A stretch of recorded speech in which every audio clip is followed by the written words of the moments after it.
I'm Captain Lou Albano talking to you about drugs. Kids, don't be afraid to say no. Anyone that asks you to use drugs is not your friend. Drugs can and will kill. Remember, don't be afraid to turn to your priest, your rabbi, your minister, your moms, your dads, your teachers, because drugs can kill. And if you do drugs, you go to hell before you die. Please. Today's video is sponsored by whatever that was. It's me, Mario, and the Super Mario Brothers movie was directed by Aaron Horvath and Michael Janenik. Except we're not talking like that. It's Chris Pratt time. What am I doing? Yeah, we're gonna be talking about the Super Mario Brothers movie. It was released recently, and yeah, Super Mario Brothers movie. This is a animated video game adaptation, of course, of Mario. You got all the characters here, most of them anyway. And yeah, this is going to be a pretty brief review because I'm going to get right into it. If you haven't seen Mario, the Super Mario Brothers movie, then this review will contain spoilers. I guess if you care about spoilers for this movie, there will... No, it's hard to say. No, we're not going to do a spoiler section for this review, really. The story is pretty basic, I'll say that. So, Luigi is captured by Bowser, and it's up to Mario and Peach and Toad to rally the Mushroom Kingdom and the Donkey Kong Kingdom, which is... What is the Monkey Kingdom? I don't think... That doesn't sound right to me. The Jungle Kingdom to rally together to stop Bowser and save the day. Save the Mushroom Kingdom and Luigi. So let's start with the fact that this is an Illumination film. Illumination has made the Minions and the Grinch. Here, they are actually doing really well. They don't put a lot of their style into it, but they put just enough to kind of damper the film down a little bit. The making characters that are supposed to be threatening more goofy. They didn't have fart jokes, so I'll give them that. Putting in pop and rock songs that aren't needed. We don't need Take On Me in a Mario film. It doesn't fit. But I will say the actual score for the film is really, really good, and it makes you really nostalgic. This is a movie purely for Mario fans. If you're, kind of into Mario, or you're taking your kids to see this, then what are you doing? This is a Mario film. If you don't understand Mario, you're not going to understand the Mario movie. Pretty simple stuff right there. So we have a great voice cast here. We have Chris Pratt, we have Charlie Day, we have Anya Taylor-Joy, Jack Black, Seth Rogen, Keegan-Michael Key. Seth Rogen is fine. I don't know. Him as Donkey Kong is just weird. Plus you have the the classic Seth Rogen laugh. Just gives me flashbacks to Sausage Party. Oh god. But the animation here is flawless. Like I said, the music is great.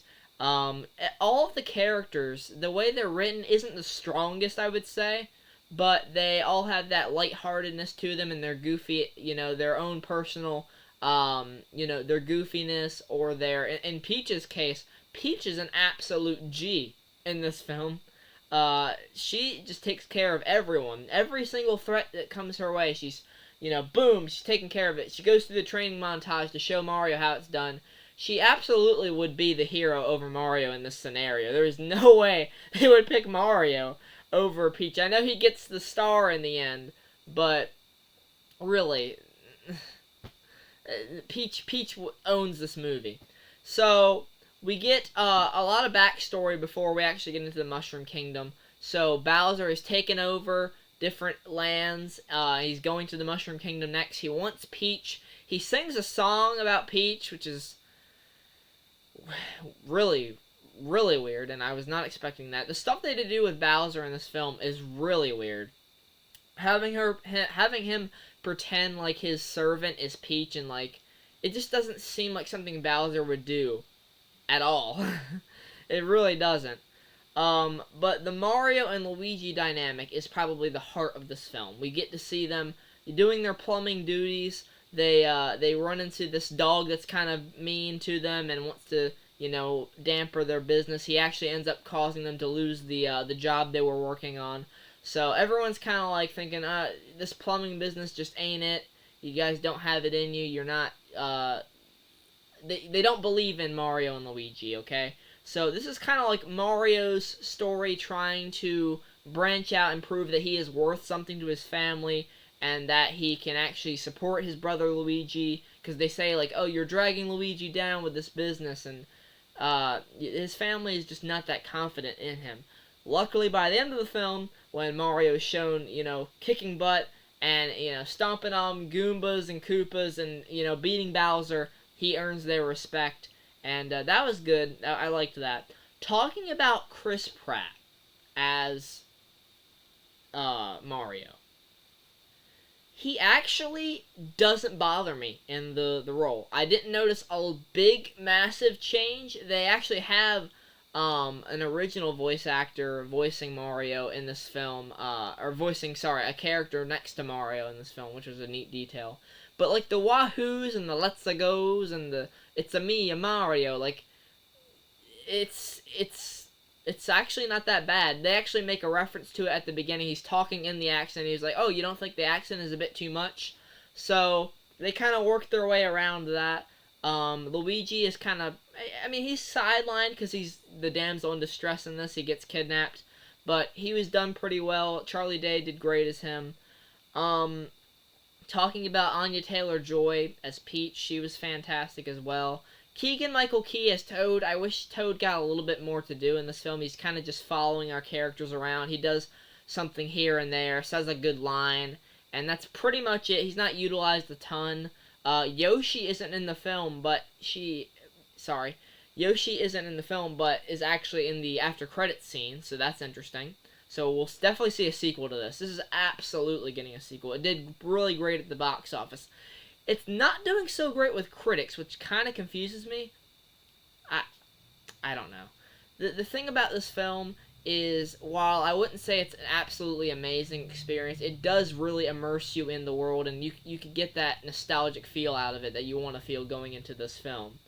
Where the film struggles, I believe, is that it doesn't take its time. This movie needed another half hour to 45 minutes to really flesh out the characters and the location, because they spend, like, very short amount of time in these locations, like Mushroom Kingdom and even the Mario Kart scene. It's like maybe like 5 minutes or so. It's very bittersweet. Like, when it's time to move on, when they move on from those scenes, you're like, oh man, I really wish we had more of that. Now, granted, the Mario Kart scene is probably the best part for me, anyway, because I love Mario Kart. It was really, really cool. It was a really great sequence. And just being immersed in this world of Mario just gives you such a... It just makes it for a really enjoyable film.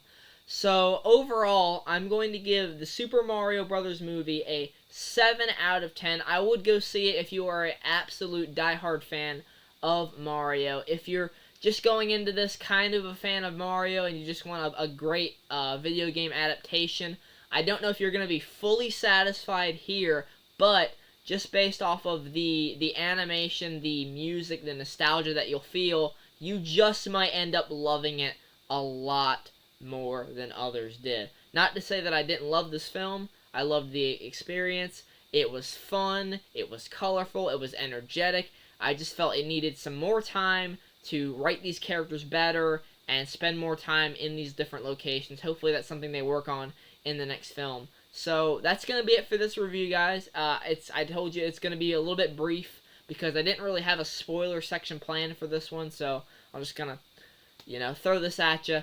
So I wanted to get this out. The Shazam 2 review, I'm not doing because I have no desire to revisit the film. It was so forgettable, I can't even talk about it because I forget a lot of stuff that happens in that movie. That is being dead serious. Shazam 2, very forgettable, so I'm not doing a review on that.